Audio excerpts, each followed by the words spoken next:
bonjour. Bienvenue, chers amis, bien chers frères et sœurs en Christ, bienvenue à chacun et à chacune, où que vous soyez.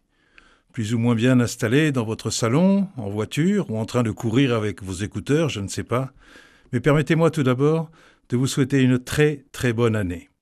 Que la joie de Noël, cette joie de reconnaître en Jésus notre Dieu tout aimant, qui a choisi de s'incarner pour mieux se faire connaître, pour mieux nous sauver, que cette joie vous accompagne tout au long de cette nouvelle année.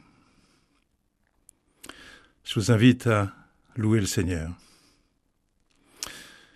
Oui Seigneur, nous te rendons grâce, Dieu notre Père, de nous avoir créés si différents les uns des autres. Nos visages ont toutes les couleurs, et ta lumière passe sur leur variété. Nous te remercions de nous avoir donné plusieurs langages. Tu multiplies ainsi l'expression de l'homme, la recherche de ton visage. Nous te louons Seigneur, car tu nous as donné de nous découvrir les uns les autres et de connaître la joie de la rencontre.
l'évangile de Jean, avant de quitter ses disciples, Jésus les enseigne une dernière fois. Et il leur dit : « Je vous donne un commandement nouveau. Aimez-vous les uns les autres, comme je vous ai aimés. Aimez-vous les uns les autres. » Et dans les épîtres qui suivent les évangiles, nous pouvons trouver des explications à ce commandement. Dans l'épître aux Romains, ne nous jugeons pas les uns les autres. Galates, portez les fardeaux les uns des autres. Éphésiens, soumettez-vous les uns aux autres. Philippiens, dans l'humilité, estimez les autres supérieurs à vous. Épître aux Colossiens, supportez-vous les uns les autres. Dans les Thessaloniciens, réconfortez-vous les uns les autres. Et dans la lettre de Jacques, confessez vos péchés les uns aux autres et priez les uns pour les autres. En fait, les auteurs de ces épîtres n'ont pas oublié la promesse attachée au commandement du Christ. Si vous vous aimez les uns les autres, alors tous sauront que vous êtes mes disciples. Je vous invite à la prière. Oui Seigneur, nous avons écouté ta parole, mais nous n'avons pas vécu l'Évangile. Nous avons entendu ton appel, mais nous ne t'avons pas suivi. Nous avons accueilli ta bénédiction, mais le témoignage de notre foi reste bien timide. Alors Seigneur, aie pitié de nous. Accorde-nous la grâce de pouvoir nous repentir. Accorde-nous la grâce de changer notre regard sur notre prochain. Donne-nous l'humilité et la foi d'entendre ton appel de vivre ta parole et de partager la vie de ton évangile. Lorsque nous demeurons les yeux vissés sur les errances de notre prochain, nous sommes enfermés dans la comparaison, prisonniers du péché. Mais lorsque nous nous humilions devant Dieu, nous sommes affranchis du regard du prochain. Nous sommes libérés du péché. Nous sommes pardonnés pour un nouveau chemin. Oui, Dieu entend ta prière, mon frère, ma sœur. Il te pardonne, il te libère. Amen.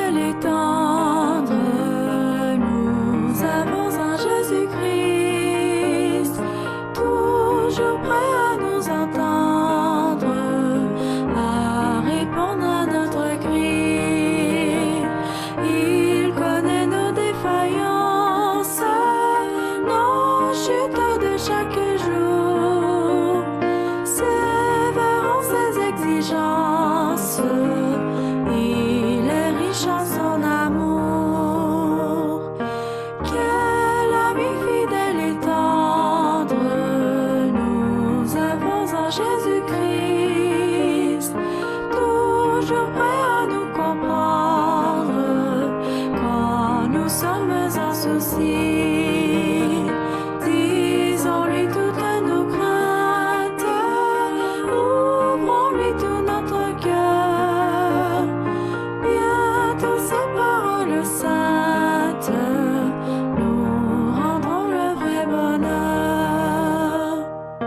Quel ami fidèle et tendre nous avons en Jésus-Christ, toujours prêt à nous défendre quand nous presse l'ennemi.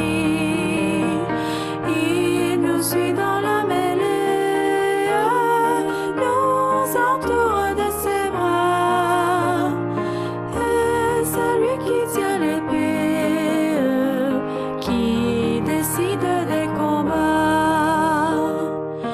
Quel ami fidèle et tendre nous avons en Jésus-Christ, toujours prêt à nous apprendre à vaincre en comptant sur lui. S'il nous voit vrai et sincère à chercher la sainteté, il écoute nos prières et nous met en liberté. Quel ami fidèle et tendre nous avons en Jésus-Christ. Bientôt il viendra nous prendre pour être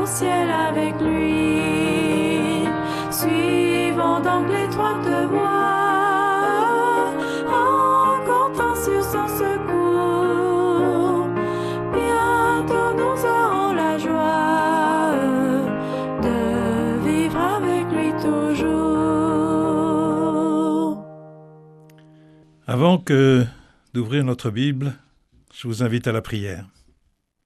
Père, tu n'ignores rien de nos réticences, ni de nos résistances devant ta parole. Tu sais bien combien nous nous esquivons lorsque ton évangile se fait précis, combien nous interprétons lorsque ta parole nous interpelle un peu trop, combien nous oublions lorsqu'elle se fait dérangeante.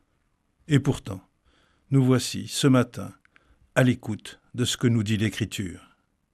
C'est pourquoi nous invoquons ton Esprit Saint, pour qu'il nous accorde un cœur ouvert à ta parole et une intelligence accueillante à ton évangile. Derrière les mots que nous allons entendre, donne-nous de discerner ta parole de vie, ta parole pour nos vies, aujourd'hui. Donne-nous d'entendre ton évangile et de le mettre en pratique. Donc je vous propose 2 lectures ce matin. La première sera dans la première épître aux Corinthiens, au chapitre 12, les versets 12 à 27. Prenons une comparaison. Le corps ne fait qu'un et il a pourtant plusieurs membres. Et tous les membres, malgré leur nombre, ne forment qu'un seul corps. Il en est ainsi pour le Christ. C'est dans un unique esprit, en effet, que nous tous, juifs ou païens, esclaves ou hommes libres, nous avons été baptisés pour former un seul corps.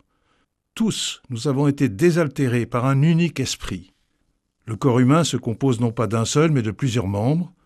Le pied aurait pu dire « Je ne suis pas la main, donc je ne fais pas partie du corps », et il fait cependant partie du corps. L'oreille aurait beau dire « Je ne suis pas l'œil, donc je ne fais pas partie du corps », elle fait cependant partie du corps. Si dans le corps il n'y avait que les yeux, comment pourrait-on entendre ? S'il n'y avait que les oreilles, comment pourrait-on sentir les odeurs ? Mais dans le corps, Dieu a disposé les différents membres comme il l'a voulu. S'il n'y avait en tout qu'un seul membre, comment cela ferait-il un corps ? En fait, il y a plusieurs membres et un seul corps. L'œil ne peut pas dire à la main « je n'ai pas besoin de toi », la tête ne peut pas dire aux pieds « je n'ai pas besoin de vous ». Bien plus, les parties du corps qui paraissent les plus délicates sont indispensables, et celles qui passent pour moins honorables, ce sont elles que nous traitons avec le plus d'honneur. Celles qui sont moins décentes, nous les traitons plus décemment. Pour celles qui sont décentes, ce n'est pas nécessaire. Mais en organisant le corps, Dieu a accordé plus d'honneur à ceux qui en est dépourvus. Il a voulu ainsi qu'il n'y ait pas de division dans le corps, mais que les différents membres aient tous le souci les uns des autres. Si un seul membre souffre, tous les membres partagent sa souffrance. Si un membre est à l'honneur, tous partagent sa joie. Or, vous êtes le corps du Christ, et chacun, pour votre part, vous êtes membre de ce corps. Seconde lecture est dans l'évangile de Jean, chapitre 17, verset 21. « Je prie pour que tous soient un, Père, qu'ils soient unis à nous, comme toi tu es uni à moi et moi à toi.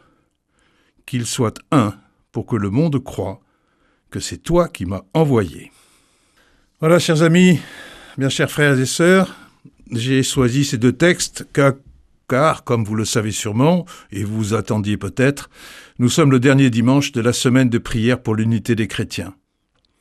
Et c'est vrai que ce sujet de l'unité des chrétiens me tient tout particulièrement à cœur. Cette prière que Jésus adresse au Père à la fin de son ministère m'est vraiment très chère au cœur et est importante. Que tous croient, afin que le monde croie, que nous puissions vraiment partager cette bonne nouvelle. Mais que peut bien vouloir dire cette notion d'unité telle que nous la présente Paul ? Que nous dit ce texte de Paul à l'église de Corinthe ? Cette église qui manifestement avait bien des problèmes. C'est vrai, dès le premier chapitre, nous savons qu'elle était divisée. Aussi, cette lettre, en fait, est une suite, d'engueulades et de recommandations. Il remet bien les pendules à l'heure. Mais dans ce texte bien précis, il fait une comparaison entre quoi et quoi. Il part du corps humain et des membres. La tension entre un corps unique et des membres qui sont tous bien différents. Bien que tous, bien liés les uns aux autres. Le bras peut bouger tout seul, mais ne peut pas se séparer du corps. Et il rapproche ce corps, fait de plusieurs membres, il le rapproche à quoi ? Au Christ. En effet, le corps est un, et pourtant il a plusieurs membres, mais tous les membres du corps, malgré leur nombre, ne forment qu'un seul corps. Et il en est le même du Christ. Il est un. Pour bien comprendre, lisons le dernier verset. « Or, vous êtes le corps du Christ, et vous êtes ses membres, chacun pour sa part. » C'est incroyable. Paul dit aux Corinthiens, « Vous êtes le corps du Christ. » Et en fait, il nous dit à nous ici aussi, ce matin, il nous dit, « Vous êtes le corps du Christ. » Ceci est d'autant plus frappant quand on revient un petit peu en arrière dans l'Épître, au chapitre 10, où Paul nous parle de l'institution de la scène. Verset 16, « La coupe de bénédiction que nous bénissons, n'est-elle pas la communion au sang du Christ? Le pain que nous rompons n'est-il pas la communion au corps du Christ? Puisqu'il y a un seul pain, nous qui sommes plusieurs, nous formons un seul corps, car nous participons tous à un même pain. Nous sommes ceux qui recevons le cœur du Christ, entièrement donné pour nous. Nous le recevons bien sûr à travers la scène, mais aussi à travers la parole reçue, et aussi de bien d'autres manières. Ce n'est pas une option, nous n'avons pas le choix. C'est cela être chrétien. Nous sommes le corps du Christ, ensemble. Ce texte ne nous dit pas « apprenez à vivre ensemble, soyez soumis les uns aux autres », acceptez-vous différents les uns des autres? Non, non, non. Nous recevons le Christ, nous recevons un même et unique Esprit Saint par le baptême. Nous devenons le corps du Christ ensemble, et non chacun pour nous-mêmes. C'est bien là tout l'enjeu. Relisons le verset 21. « L'œil ne peut pas dire à la main « Je n'ai pas besoin de toi », ni la tête dire aux pieds « Je n'ai pas besoin de vous ». Ce n'est pas « soyez solidaires, veillez à considérer l'autre comme supportable pour vous », mais l'expression d'une impossibilité. L'œil ne peut pas, la tête ne peut pas dire « je n'ai pas besoin de toi ». Nous n'avons pas le choix, car si cela se produisait, il n'y aurait plus de corps, il n'y aurait plus de Christ. Il n'y aurait plus de corps pour porter l'image que l'Église est censée apporter au monde, le visage du Christ. Alors, posons-nous la question. Est-ce que moi, protestant réformé, ou vous qui m'écoutez, quelle que soit votre confession, avons-nous besoin des autres? Avons-nous besoin de ces frères qui professent une autre confession, des luthériens, des évangéliques, des pentecôtistes, des catholiques, des orthodoxes? Ai-je bien la conviction profonde que j'ai besoin d'eux, que je n'ai pas le choix que pour le Christ soit manifesté, pour qu'il soit offert au monde, à travers le cœur que nous formons, j'ai besoin d'eux. On se pose souvent la question, à quoi ça sert d'espérer, de travailler sans relâche à l'unité visible de l'Église? En fait, ça ne sert à rien. Avoir besoin de l'autre, c'est accepter de ne pas pouvoir vivre sans l'autre. Chercher l'unité, c'est être Christ et ensemble l'offrir au monde. Comment faire? Bon sujet pour notre projet d'église, quelle qu'elle soit. Quelques petites pistes. Il est dit, si un membre souffre, tous les membres partagent sa souffrance. Si un membre est à l'honneur, tous les membres partagent sa joie. Comment est-ce que je me positionne? Est-ce que je souffre quand mes frères souffrent? Nous pouvons penser à toutes les souffrances dans les différentes églises orthodoxes, catholiques, anglicanes, protestantes même. Est-ce qu'aussi nous nous réjouissons quand nos frères se réjouissent? Pourquoi ne ferions-nous pas la fête avec nos frères catholiques quand ils organisent des fêtes, avec nos frères orthodoxes, avec nos frères évangéliques? Autre question, est-ce que je connais bien mon frère, ma sœur d'une autre confession? Est-ce que je partage tout simplement avec lui ma foi, ma joie d'être aimé de ce Dieu qui l'aime, elle, ou lui, tout autant qu'il m'aime, moi, malgré nos différences de pratique? Est-ce que j'accepte aussi de participer et d'assister à des célébrations dans son église, dans l'église de l'autre, et de recevoir avec lui, avec elle, la bonne parole de l'Évangile? Pour terminer, je vous propose de prier la prière pour l'unité des chrétiens, prière qui avait été écrite par l'abbé Paul Couturier, il a déjà cela bien longtemps, et que nous pouvons prier ensemble. Seigneur Jésus, qui a prié pour que tous soient un, nous te prions pour l'unité des chrétiens, telle que tu la veux, par les moyens que tu veux. Que ton esprit nous donne d'éprouver la souffrance de la séparation, de voir notre péché et d'espérer au-delà de toute espérance. Je voudrais très rapidement commenter ces quelques petites phrases. Toi qui as prié pour que tous soient un. Prier pour l'unité, c'est entrer dans la prière d'un autre, dans la prière du Christ qui me précède. Même si je ne sais pas ou je ne sais plus prier pour l'unité parce que j'oublie, je me décourage ou je suis indifférent. Un autre, Jésus, veille et prie. Quoi qu'il arrive, avec cette prière de Jean 17, quelque chose est donné. Le Christ ne se résout pas à la division, voire à la dislocation de sa communauté. Pour l'unité des chrétiens, telle que tu la veux, par les moyens que tu veux, quand nous prions comme ça, nous faisons place belle à l'imagination de Dieu et le laisser agir. L'enjeu est d'accepter, d'entrer dans une autre logique, une autre manière de penser et une autre manière de faire que la mienne. Est-ce que j'accepte de changer, d'être bousculé dans mes habitudes, dans mes rites? Que ton esprit nous donne d'éprouver la souffrance de la séparation et de voir notre péché. Cette phrase n'est pas forcément évidente à accepter et à prendre. On a l'impression qu'on cherche un petit masochisme. Oui, mon péché, mon péché. Mais en fait, c'est un peu combattre l'âme habituée dont parle si bien Charles Péguy. Avec les années, il peut que je sois habitué à une forme de coexistence pacifique dans la division. Je me contente d'une situation de statu quo. Ils sont là, je suis là, nous nous voyons de temps en temps, c'est bien poli, c'est bien aimable. Cette demande de voir notre péché vient alors me déloger, me déranger. Nous avons tous péché contre l'unité du corps du Christ. Et moi aussi, j'ai dû, et je le sais bien, participer à ce scandale de la division. Mais la prière se termine par espérer au-delà de toute espérance. Demander cette espérance qui va au-delà me rappelle que la demande d'être un n'est pas en vue d'être plus fort et plus conforme à un projet ecclésial, à un projet d'église. L'enjeu est cet au-delà de nous, au-delà d'un entre-soi ecclésial. Espérer pour celles et ceux qui ne le peuvent plus. Espérer au-delà signifie résister contre toutes les forces de mort et de division qui menacent l'humanité et la création. Amen.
Je vous invite à la prière d'intercession.